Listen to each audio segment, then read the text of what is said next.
Okay. All right, go ahead and just tell us a little bit about you guys' story. Yeah. What that? Can I talk for a second, Riv? Or you go watch your thing real quick, okay? Love you. Think you can have a kiss? No? No? Ah, super shy. This sweet little girl is at the center of swirling discussion on the Hill in Washington State. She's afflicted with a generalized epileptic disorder that manifests as devastating grand mal seizures. Here's how River, aka Ducky's father John, was inspired to make big changes for the small people that are our future. Hi, I'm John Barclay. I'm River Barclay's dad.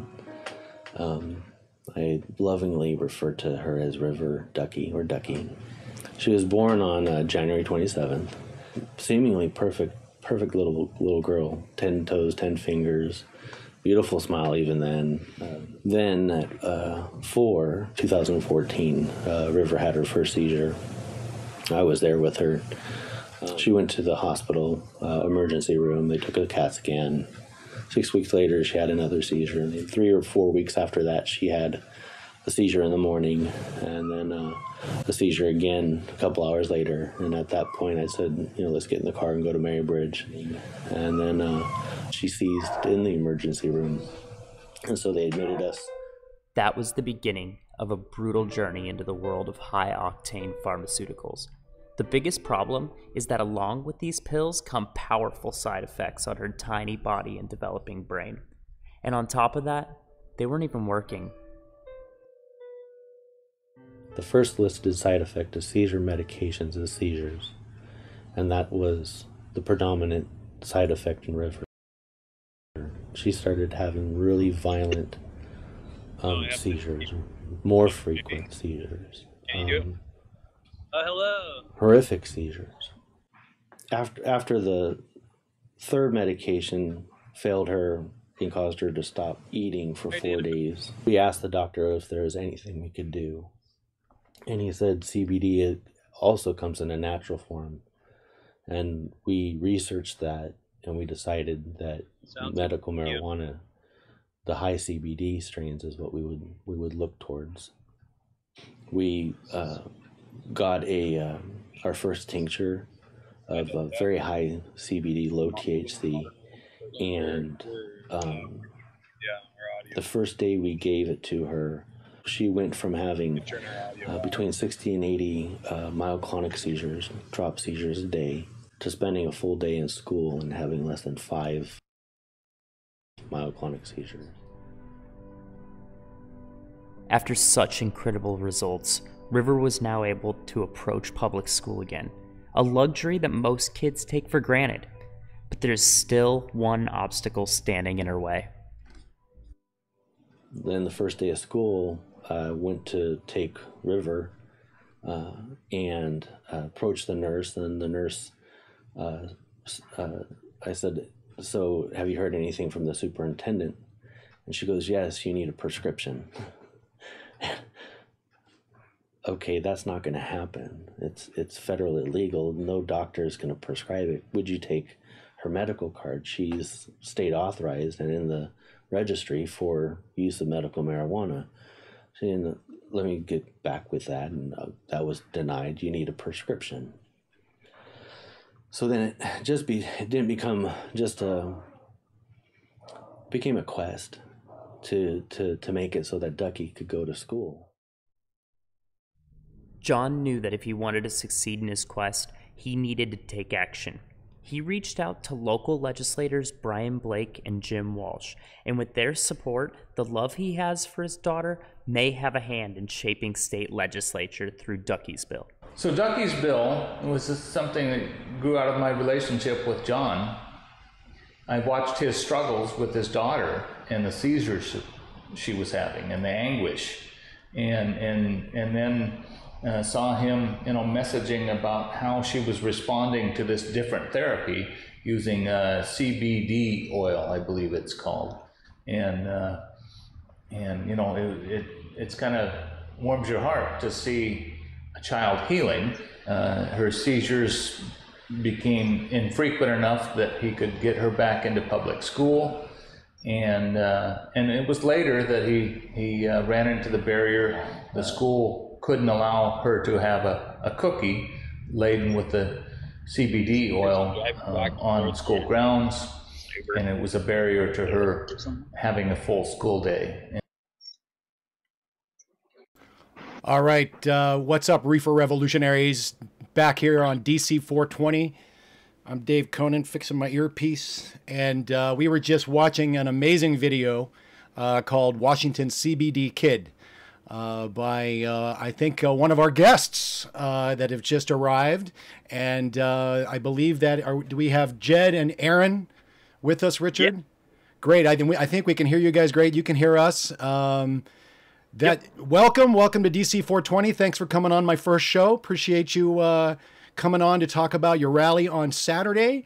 And I want to know more about these bills that are going up there in Washington. Just briefly to introduce who our guests are, we have Jedidiah Haney and Aaron Kane, and they are organizers of FU on 422.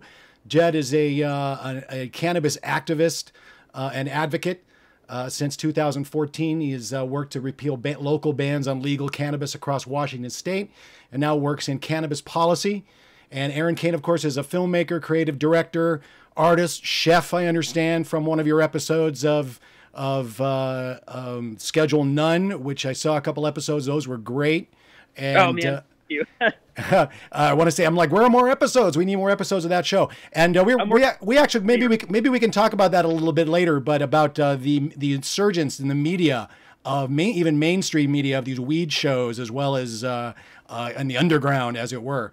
But welcome, guys, to the show. Welcome, DC420. Richard Green is here of Project Sanity, and tell us a little bit about what you and Eric are doing on Saturday, and why you're fired up about Jeff Sessions. Oh God! And the new czar, Hazar. Yeah. It's nasty, man. And kind of with the state of things, especially in regards to the Cole memorandum being just kind of a memo, we're still just as illegal as we were prior to the Obama administration. And with that uncertainty, this activity that we're doing and in display is to kind of just stay off our back, Washington. Like, respect our state. It's right.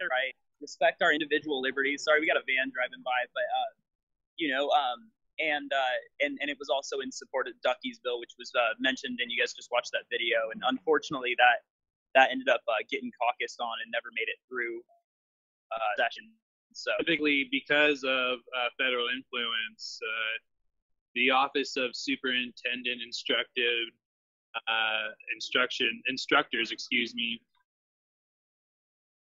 federal influence, and why they were no longer comfortable having the bill basically allowed cannabis to be given to qualified patients on school grounds. So the schools themselves were really worried about the federal funding influence there. So it was really concerning for specifically John, who had worked that entire year, to have pretty much all green lights up until it was caucused by the Republican Party in the Senate. The Senate Republican caucused on it, and then they said that it couldn't go any further. Which that's unfortunate. But did our new czar? I mean, our new czar definitely. I mean, he voted against everything he possibly could. I'm sure he was just named, so I'm sure he had nothing to do with it, of course. But the federal influence, I'm sure, with Jeff Sessions, and just the tenor coming down from the Homeland Security chief. We played some of that video earlier in the show about his flip-flop from Sunday saying, hey, we're not going to mess with marijuana. We don't really care about that. But 2 days later, he says, oh, no, it's on the list. We're going to hit it at every level, at the airports and with immigrants. I'm sure we're going to, are you guys afraid that we are going to see raids again on dispensaries, on collectives? We saw so much of that under the Bush administration. I think we saw a pullback of it under Obama. Maybe you can sort of enlighten us about that. But are you worried about the medical community being aggressively come after by the DEA? Well, I mean, specifically here in Washington State, we have a very interesting scenario where our market was commingled, and I mean, it really actually was for the worst. if you get all of the big issues that have gone on, they've all impacted the patients the most.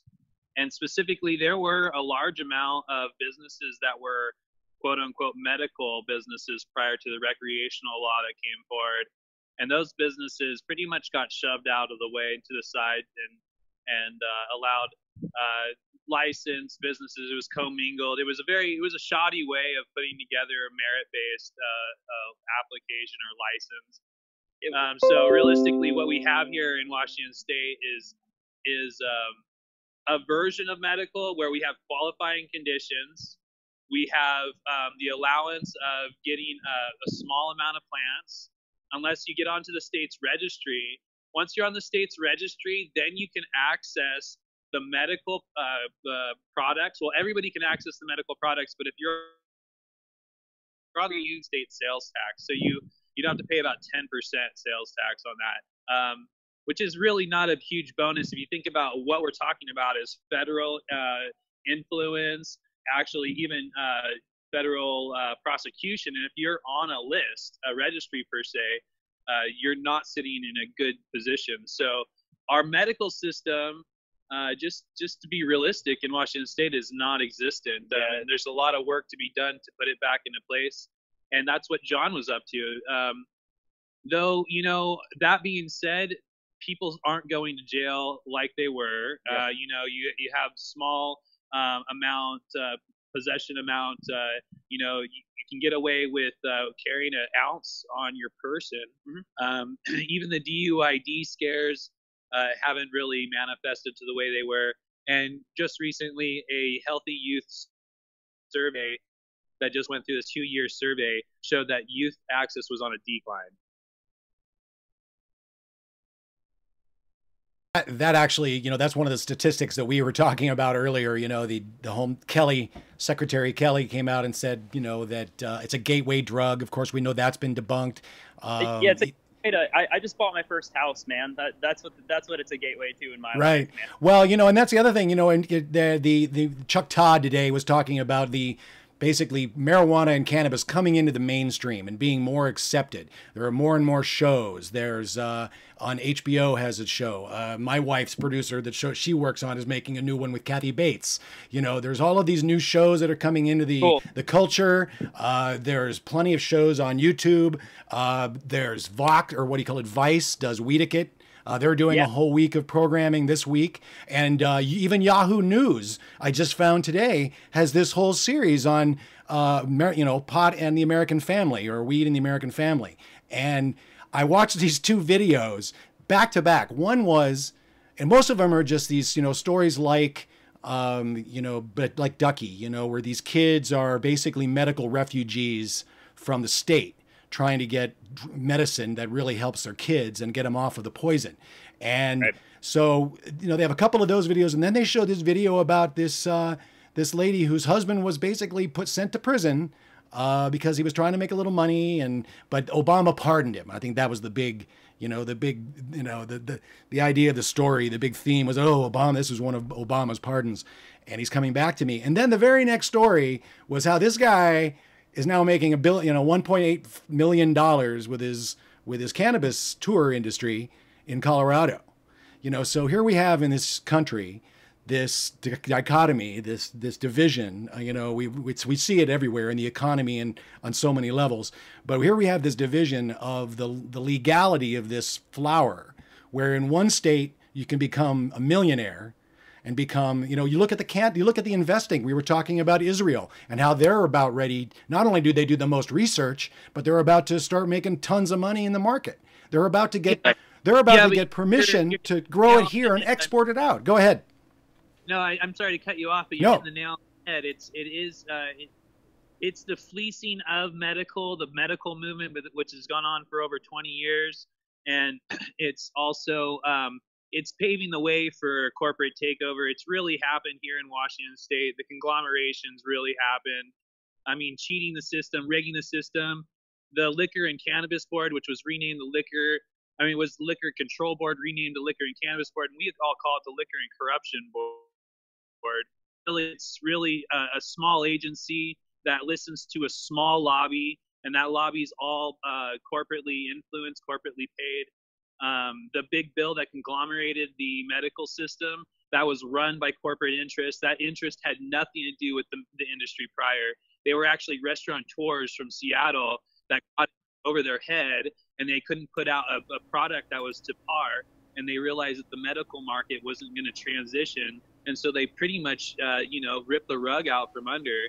Now there's a lot of other issues there, and we can get down that rabbit hole really fast. Yeah. But, really specifically speaking, here on the front lines, and we both work in the industry. My family has a farm.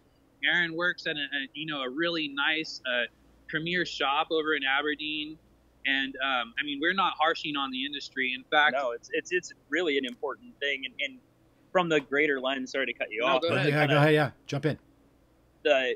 Where I take that thought as a moving point, I guess, is to say that that prohibition on alcohol took about 10 years, and that legislation follows culture.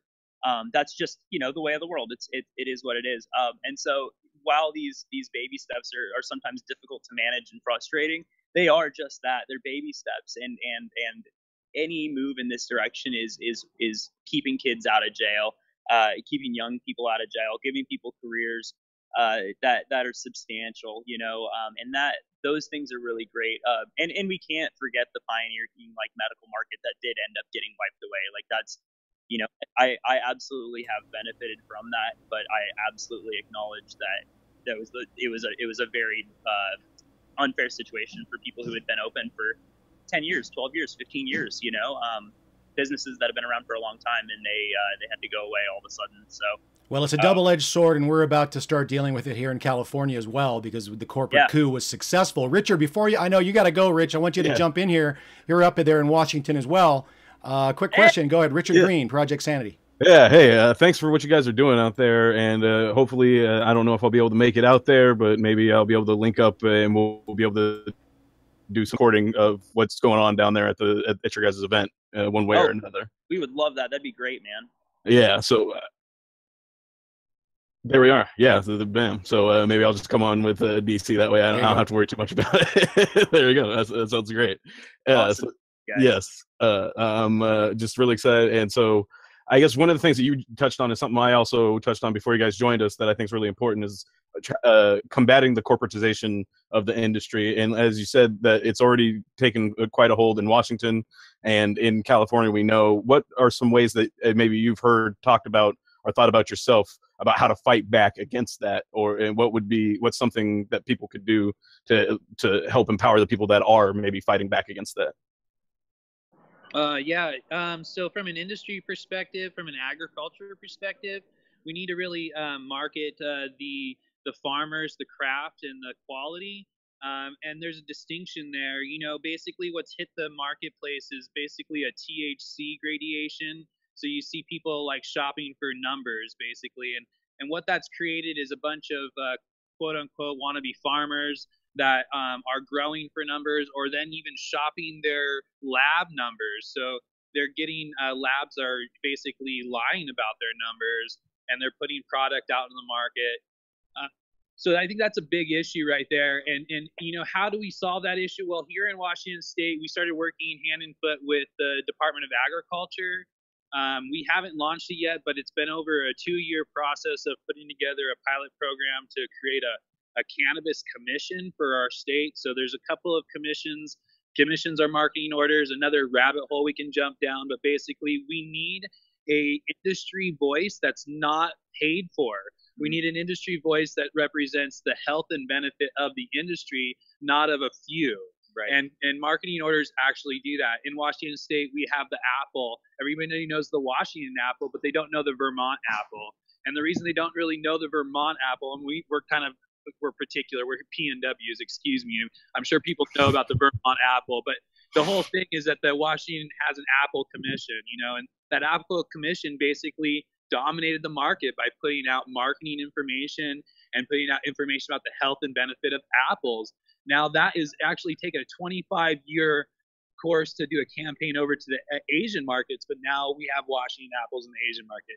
Same thing can happen with cannabis. The same thing with California cannabis, Washington cannabis, and Oregon cannabis. And ultimately, past this whole this last facade of the government. Meanwhile, we have patent number 66307 or 507, excuse me.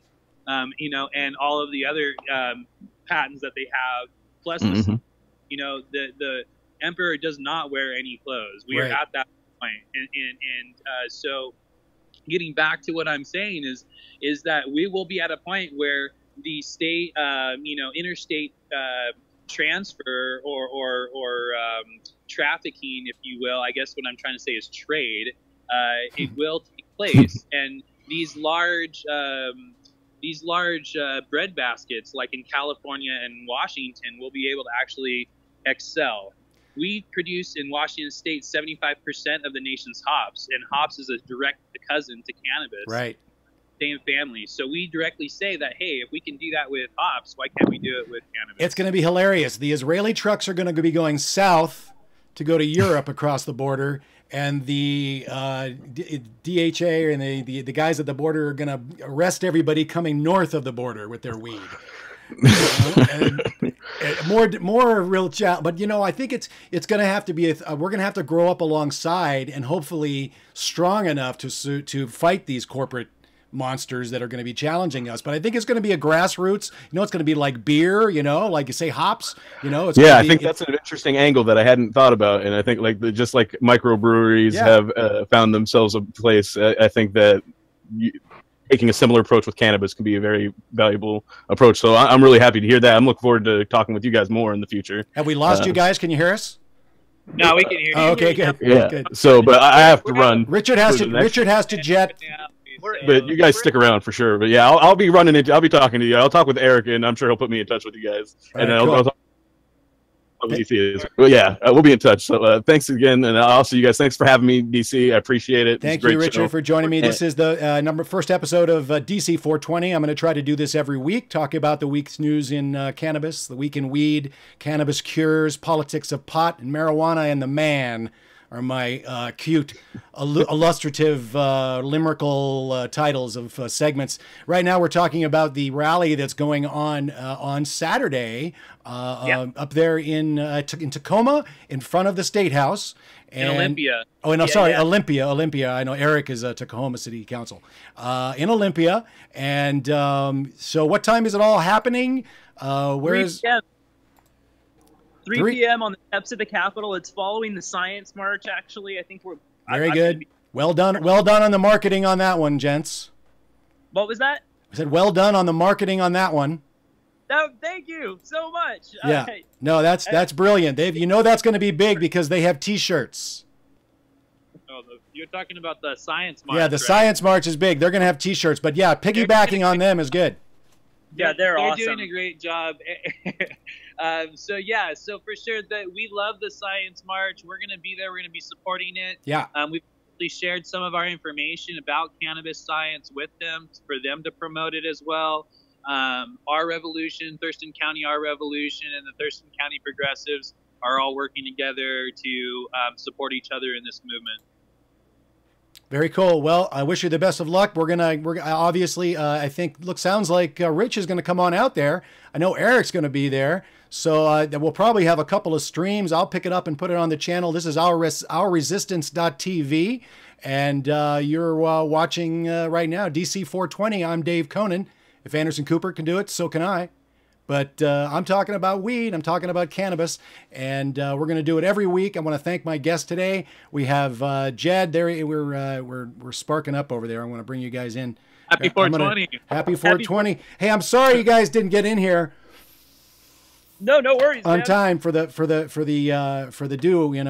thing. Oh, we're time. We're at a 420 event here in Seattle Hemp Fest, which is a big predominant promoter of legalization in Washington State over 25 years. Very They've good. been doing a festival here. Yep. And we're big supporters of them. Yeah, actually, Rigged Media Group, the marketing company that I run, we're a sponsor this year of the event.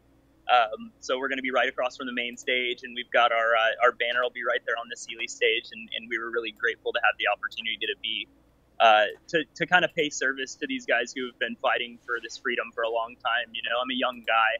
I haven't been alive for a whole lot of the drug war, and a lot of people have been fighting for a really, really long time on ultimately my behalf, and so this for me is in, there's some similarities between the way I feel about people who have served in the United States military and people who served on this side of the drug war. And so to give back to an organization that does so much for those people, specifically Jimmy Romans is a name that comes right to mind, who's serving life in prison right now.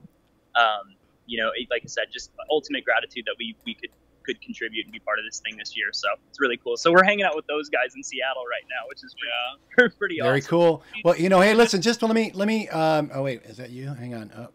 I got to bring you guys up here. There you are.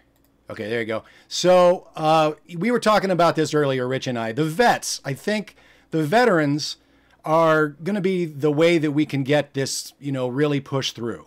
I think it's been I think it's been influential already, but the fact that the vets are challenging, they're standing up in front of Congress and smoking, and this, the more and more stories about how this really does work for PTSD and for other ailments that the vets do, where everything else is poison. So the veterans are key, I think, to getting it through. Super key. It's super key. We actually got PTSD and TBI added in 2015 here, and there's a group that works against the veteran suicide crisis called 22 Too Many, active in this state. That's 20 and then numerical 22 and then many.org if you want to find information about them over here in Washington State. But they are the key. They're, basically they've been more than poisoned because pharmaceuticals are poison just in nature, but they're experimented on. All of the that doesn't make it through the FDA, the one-offs, they're given. So instead of giving 3 drugs, they're given 20 drugs, and it's just BS. And the vets I know are fed up. And if a plant can alleviate the symptoms that they're basically overprescribed for, then why aren't they being given access to it? In fact, why isn't the government growing it for them? Right? We used to. We did. Well, up until very recently, there was still a guy getting his canister every month.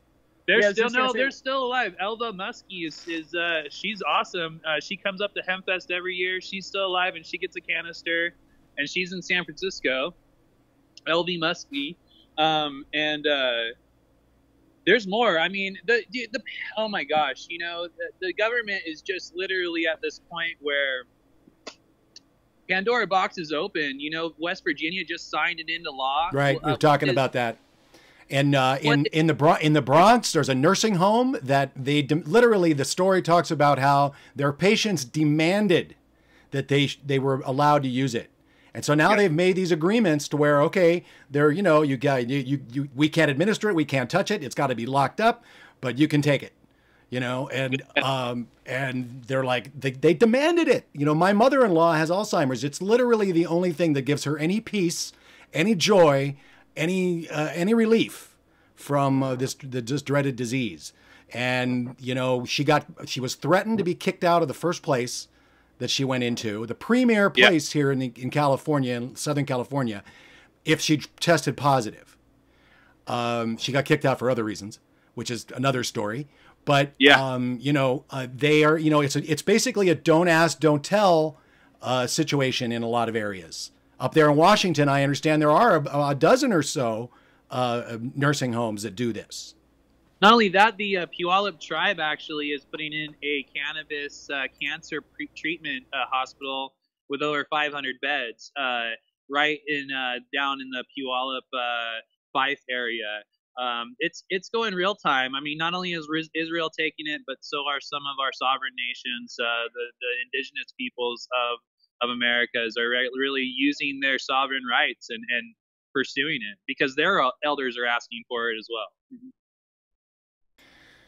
Yep, they're gonna, and wind. Then they're gonna get in on the wind and the solar, and it's like China is gonna beat us on that too. The indigenous nations are gonna say, hey, look, we got a lot of wind in this corridor. We should probably get on board. But yeah, go ahead. The hemp, the Yakima tribe doesn't want to have anything to do with recreational marijuana, so I've been trying to encourage them to go after the hemp. Yep. Yeah, well, that's a whole nother, that's another angle, but that's even held up by our current drug czar. I think he even voted against industrial hemp legislation you know, he just doesn't like any of it. We do have interesting stuff going on with hemp, and we can go off on that forever. I think Aaron, battery's about to die. Okay, well, we'll cover that. We'll cover that in another show. I'll have you guys back. I really want to thank you for joining me on this. This rally looks great. I'm going to pick it up and broadcast it. So send me links to your live streams, and I'll amplify the message on here, resistance.tv. I want to thank Aaron and Jed of the organizers for Fired Up on 422. And Eric Miller, of course. Thanks, my buddy Eric, for producing this segment, getting these great guys. And, of course, we'll have Eric again on another show. He's a busy guy up there doing politics. He's talking in a nursing home right now. I'm like, dude, I sent him this article about the Bronx one. He's like, whoa. I'm like, yeah, man, get it in down there. So thank you guys very much for joining me. We'll have you on another show. And peace, love, and 420. Happy 420. Happy 420. Thanks, guys. Yeah. All right, great. That was great. I'm glad I finally got those guys in. They were having trouble getting into the hangout earlier, so they missed the 420 countdown, but that's all good. We got them in. We got great info.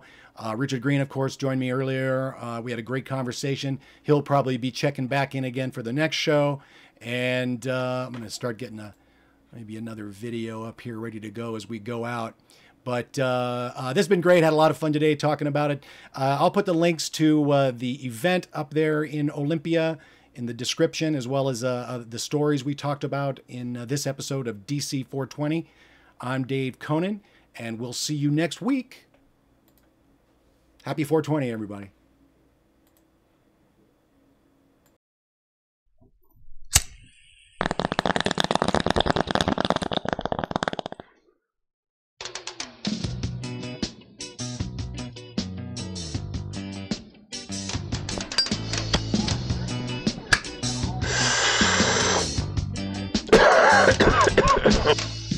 I experimented with marijuana a time or two, and I didn't like it, and didn't inhale.